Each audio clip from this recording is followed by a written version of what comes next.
आप सभी का हमारे चैनल पे स्वागत है। आज मैं आप सभी के लिए क्या लेके आई हूँ, साइंस। साइंस का एक इम्पोर्टेंट चैप्टर है जो 10th क्लास का है। ये 3 नंबर या 2 नंबर में एक ना एक क्वेश्चन आता है, ठीक है। साथ ही आज इसको स्टार्ट करने से पहले मैं आपके सामने कुछ महत्वपूर्ण जानकारी भी लेके आई हूँ इस चैप्टर से रिलेटेड, जो आपको इन सभी को कंप्लीट करना है, जो मैं वीडियो के लास्ट में बताऊंगी। चलिए स्टार्ट करते हैं। फर्स्ट ऑफ ऑल मैं बताने वाली हूँ किसके लॉ, न्यूटन के गति के नियम। न्यूटन के गति के नियम सर आइजैक न्यूटन ने 1686 में आइजैक न्यूटन ने इन सभी नियमों को दिए थे। इन नियमों में ये कितने नियम है आपके? 3 नियम है। कितने नियम है? 3 है। गति का प्रथम नियम, गति का प्रथम नियम, गति के प्रथम नियम के अनुसार विराम अवस्था में अगर कोई वस्तु विराम अवस्था में है तो वह जब तक विराम अवस्था में रहेगी जब तक कि कोई बाहरी बल उस पर आरोपित न किया जाए। जैसे यहाँ पर कोई वस्तु है, ठीक है, यहाँ कोई वस्तु है, यहाँ क्या है आपकी वस्तु, यहाँ क्या है आपकी वस्तु। यह वस्तु जब तक अगर कोई, इसकी अवस्था कौन सी है? विराम अवस्था। विराम अवस्था मतलब रुकी हुई। अगर कोई वस्तु विराम अवस्था में है तब तक वह विराम अवस्था पर रहेगी जब तक कि कोई इस पर बाहरी आरोप ना लगाया जाए। अगर मैंने इसको हाथों से धक्का दिया तब ये आगे को जाएगी, मतलब ये किसका नियम का पालन कर रही है? गति के प्रथम नियम का पालन कर रही है। इस नियम के अनुसार अगर कोई वस्तु विराम अवस्था में है तो वह विराम अवस्था में ही जब तक रहेगी जब तक कि उस पर कोई बाहरी बल ना लगाया जाए। ये वस्तु है, अगर आप इस पर बाहरी बल लगाएंगे तब ये आगे को आपकी जाएगी। बिना आप इसको धकेले आगे को पहुंचा नहीं सकते।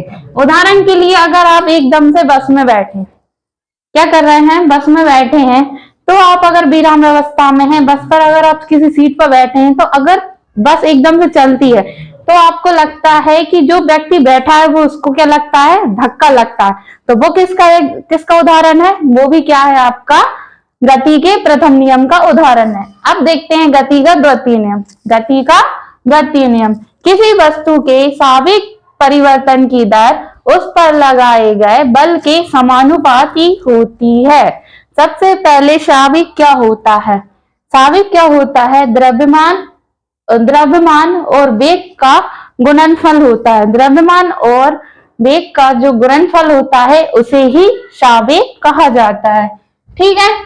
जब इसमें जो बल लगेगा, साविक परिवर्तन की दर उस पर लगाए गए बल के समानुपाती होती है। बल को किससे रिप्रेजेंट करते हैं? बल में क्या होता है? फोर्स। इसको रिप्रेजेंट किया जाता है F से। M क्या होता है? मास, द्रव्यमान, और A होता है आपका वेग। तो ये आपका किसका नियम है? गति के द्वितीय नियम। किसी वस्तु के साविक परिवर्तन की दर उस पर लगाए गए बल के समानुपाती होगी, और इस साविक परिवर्तन की दिशा सदैव बल की दिशा होती है। और आप देख सकते हैं ये जो साविक परिवर्तन हो रहा है ये किस दिशा में हो रहा है? बल की साविक परिवर्तन की दिशा में ही होता है। जैसे आपने देखा होगा, ये क्रिकेटर जब गेंद को कैच करता है, गेंद को क्रिकेटर जब कैच करता है तो पहले वो अपने हाथों को पीछे की ओर लेता है, फिर वो अपने हाथों से गेंद को कैच करता है। क्रिकेट की गेंद पकड़ते समय खिलाड़ी अपने हाथ पीछे की ओर खींच लेता है, क्योंकि जब आप देखते हैं जब बॉल आती है तो बॉल क्या आती है? बहुत तेजी से आती है, और वो क्या आती है? उसके साथ क्या होता है? बल लगता है, और एक साविक में जो परिवर्तन होता है उसके अकॉर्डिंगली वो आती है, उसके अनुसार वो आती है। तो इसलिए खिलाड़ी अपने हाथ पीछे को लगा लेता है। अगर उस एकदम से लेगा तो वो क्या हो जाएगी आपकी? एकदम से उस पर फोर्स लगता है, ठीक है। इसके बाद क्या है? गति का तृतीय नियम। गति का तृतीय नियम, इस नियम के अनुसार प्रत्येक क्रिया की सदैव बराबर एवं विपरीत प्रक्रिया होती है। अगर कोई क्रिया हो रही है तो वो हमेशा किसकी होगी? उसके विपरीत भी होगी।